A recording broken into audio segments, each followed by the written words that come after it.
श्री बाळूमामा हे आमच्यासारखे सामान्य मानव नव्हते, तर ते भगवान शिवाचे अवतार होते. श्री बाळूमामा हे कुरुबा गौडा धनगर समाजातील मेंढपाळ होते.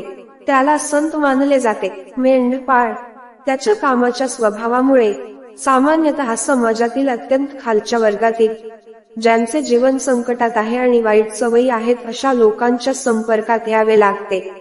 श्री बाळूमामा मंदिर समाडी हे आदमापूर नावाच्या ठिकाणी आहे.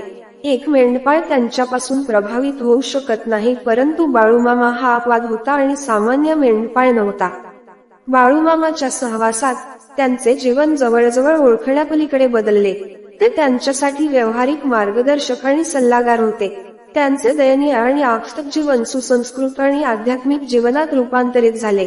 असा आध्यात्मिक मार्गदर्शक मिळाल्याबद्दल ते देवाचे पुरेसे आभार मानू शकत नाहीत. महाराष्ट्र, कर्नाटक आणि आंध्र प्रदेशात त्यांचे लाखो अनुयायी आहेत. श्री बाळूमामा मंदिर महाराष्ट्रातील कोल्हापूर जिल्ह्यातील आदमापूर नावाच्या ठिकाणी आहे.